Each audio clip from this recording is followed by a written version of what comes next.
Marcel de nuevos recursos como un royalty minero para regiones como esta? Bueno, primero que todo, desde muy temprano recibimos al ministro Marcel aquí en el gobierno regional del Maule, que venía acompañado por el delegado presidencial regional Humberto Aquebeque Díaz. La verdad es que nos dio varias noticias que para nosotros los gobiernos regionales son muy importantes. Y esta es una muestra que cuál es el ministerio que efectivamente se ha hecho cargo de concretar acciones que van en directo beneficio de la descentralización. Y en ese sentido, para nosotros es muy importante el anuncio del ministro respecto de la ley de royalty minero. Nos comenta que la próxima semana se va a votar en el Senado y aquí en la región nosotros tenemos al menos 3 votos que participan en la Comisión de Hacienda, así que invitamos a los senadores de la región del Maule a ponerse con el proyecto del royalty minero porque esto va a permitir que las regiones tengamos más recursos. Él nos señala aproximadamente para la región del Maule más o menos 30.000 millones de pesos el año 2024 que se suman al presupuesto que ya tenemos, pero de esos 30.000 millones obviamente que va a aumentar el fondo común municipal de los municipios más pequeños donde queda fuera Talca y Curicó. ¿Y por qué queda fuera? Es porque existen los argumentos donde ellos tienen un recurso mucho más amplio para el Fondo Común Municipal, distinto a como es municipalidades como Longaví, municipalidades como Chanco. Chanco, por ejemplo, va a tener un aumento en más de un 90% del Fondo Común Municipal.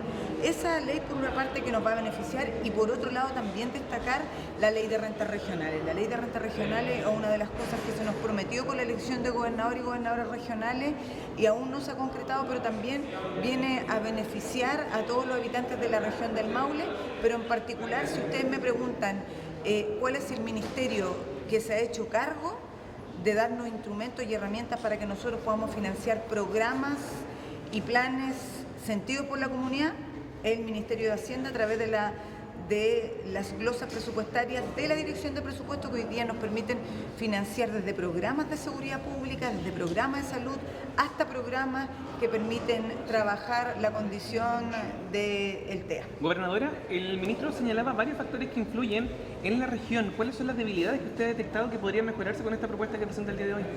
Bueno, yo creo que él lo que señala es que una de las debilidades que se podría mejorar es que tengamos más equipos formuladores de proyectos, porque lo que carecemos en las regiones son de proyectos. O sea, ¿qué duda nos cabe que nosotros cuanto antes necesitamos un aeropuerto?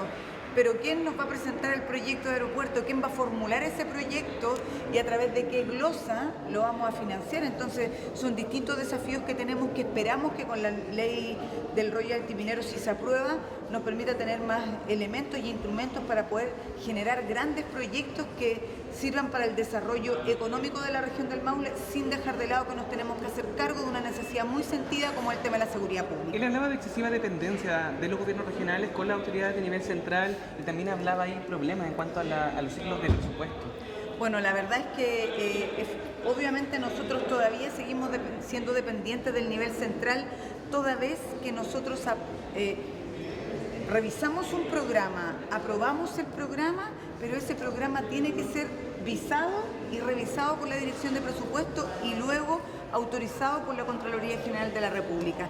A eso se refiere que todavía quedan trámites administrativos que por más que tengamos facultades de financiar plan y programas, siempre van a estar visados por el Ministerio de Hacienda a través de la Dirección de Presupuesto. Bueno, ahora se conocieron situaciones de declaraciones de los gerentes de la de la empresa Caterina, señalando que el Ministerio de Salud finalmente no ha hecho nada con el cálculo económico de esa obra. Bueno, al final es posible, usted fue a Santiago y a pedir, digamos, porque se comprometió, parece que se iba a ocurrir, aparentemente no ha ocurrido. ¿Es posible repetir el esquema de la intendencia con Eso es lo que nosotros queremos y eso también es una interrogante que nos tiene que responder el ministro de Hacienda. Nosotros queremos el reajuste polinómico no solamente para aquellas obras grandes que son proyectos donde arquitectura es la unidad, nosotros somos los mandantes y ellos son la unidad ejecutora. Nosotros queremos aplicar y estamos disponibles a aplicar el reajuste polinómico en todas aquellas obras grandes que están desfinanciadas. Pero ahí quien nos tiene que dar los pasos y los instrumentos es el Ministerio de Hacienda. Nosotros viajamos la semana pasada a firmar un convenio de productividad con la DIPRES y lo que más le pedimos, que ojalá el polinómico sirva, este reajuste de aumento de obras sirva también para todas aquellas obras desfinanciadas que están fuera del convenio que tenemos con el Ministerio de Obras Públicas. ¿Hay riesgo de que se caiga la construcción del Hospital de Linares por esta situación? O sea, nosotros desde el año pasado venimos generando acciones para que no se caiga ni la construcción del Hospital de Linares, ni ninguna construcción grande que reactiva la economía y que obviamente implica una pérdida de recursos. O sea, ¿ustedes creen que si el Hospital de Linares queda sin recursos vamos a perder todo eso que ya se ha invertido y que son recursos de todos los maulinos y maulinas? Nosotros vamos a hacer todo lo que esté en nuestras manos para poder lograrlo, pero quien establece la forma de lograrlo es el Ministro de Hacienda junto a la Directora de Presupuesto. Gracias. Ministro, si nos comenta esta situación, ¿cómo va a beneficiar a las regiones no mineras esta propuesta que usted señala el día de hoy? Estamos hablando en este caso del proyecto de ley sobre royalty minero.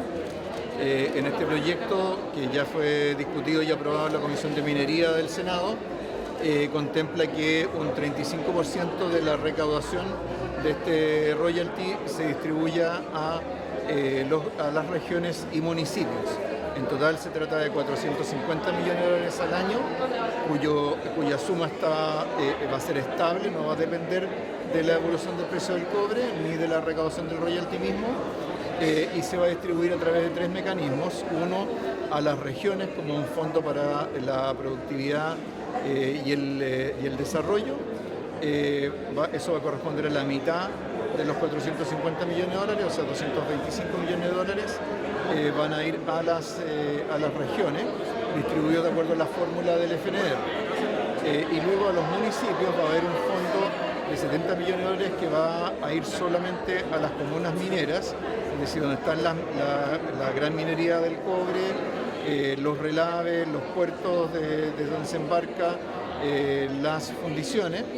Y el resto de los recursos para municipios se va a distribuir a más de 300 municipios en todo el país, que son los más dependientes del fondo municipal. Eso va a significar entonces que a esta región del Maule le va a llegar recursos por el concepto del fondo regional y por este fondo solidario hacia las comunas más dependientes del fondo municipal, que va a significar que en esta región todas las comunas de esta región, con la excepción de Curicó y de Talca, van a recibir recursos por esta vía. Ministro, ¿usted presentaba ahí dificultades que enfrentan las regiones? Excesivo centralismo, por ejemplo, de parte de las gestiones ahí que realizan los gobiernos regionales. Hablaba también ahí sobre los ciclos presupuestarios. ¿Cómo se va a trabajar desde el gobierno para dar solución pronta a aquello? Sí, bueno, en primer lugar, cierto, para esto los ingresos propios permanentes de las regiones, de los municipios, tienen que crecer, ¿ah? Y un paso importante va a ser justamente el royalty minero. Por otra parte, ¿cierto?, tiene que quedarse más espacio para decisiones de los gobiernos regionales. Hoy día los gobiernos regionales, para efectos de su gestión financiera, son tratados como un servicio público o más. En la propuesta que tiene el gobierno, en lo que va a ser el proyecto de ley de rentas regionales, es darle a los gobiernos regionales un estatus similar al que tienen hoy día las empresas públicas o los municipios, que tienen mucha más autonomía en el manejo de sus recursos. Ahora, más autonomía, mayores ingresos propios, tienen que ir acompañados también de mayor responsabilidad y rendición de cuentas por el uso de los mismos. Entonces son los 3 elementos que están contenidos en el proyecto de ley de rentas regionales, para el cual estamos haciendo ahora todavía el trabajo prelegislativo, pero que esperamos poder ingresar al Congreso Nacional dentro del mes de abril. ¿Es posible que empresas gigantes, ministros como Colbún, por ejemplo Arauco, que tienen sus zonas productivas acá, finalmente tributen en regiones, ministro, y no en Vitacura, donde corre finalmente? Sí,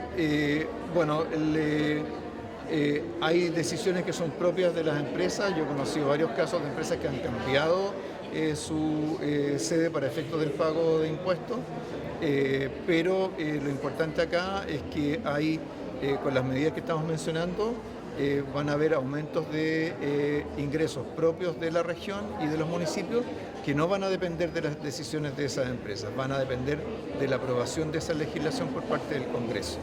En el caso del royalty minero, esto está para comenzar su votación en la Comisión de Hacienda del Senado ya la próxima semana, y como decía en el caso de la ley de rentas regionales, vamos a presentar el proyecto dentro del mes de abril. Forma parte de toda la agenda tributaria, financiera que tiene el gobierno y esperamos contar con el apoyo de los parlamentarios y parlamentarios para poder aprobarlo. Este es un proyecto que además hemos elaborado en consulta con la Asociación de Gobernadores y Gobernadoras, así que ha sido un trabajo también compartido con quienes son directamente actores de la realidad a nivel regional. Ministro Charlén, de Diario El Centro, ya que el decreto ley 600 que establece la invariabilidad tributaria dejó de estar en vigencia, ¿cuál va a ser el estatuto jurídico que fomente la inversión extranjera? Bueno, el DL 600 la verdad es que ya hace varios años que se derogó como tal y sin embargo la inversión extranjera ha seguido fluyendo en el fondo porque la inversión extranjera llega a Chile atraído por las oportunidades de inversión que existen en nuestro país. Esas oportunidades hoy día se están ampliando. ¿Es cierto? Porque ya no se trata solamente de la minería del cobre, que es un destino tradicional de la inversión extranjera, tenemos también inversión extranjera en energía, en generación de energías limpias, en la industria del litio y esperamos tener también inversión extranjera en la industria del hidrógeno verde a medida que se vaya desarrollando. Entonces no es necesario ofrecer tanta garantía tributaria si somos un país serio, ¿cierto?, en el manejo de nuestras decisiones tributarias, pero sí es cierto que existe la oportunidad de poder aprovechar de poder contribuir al desarrollo de algunas de estas industrias nuevas, ¿cierto?, que están surgiendo a la sombra del cambio en el mundo hacia una economía más verde.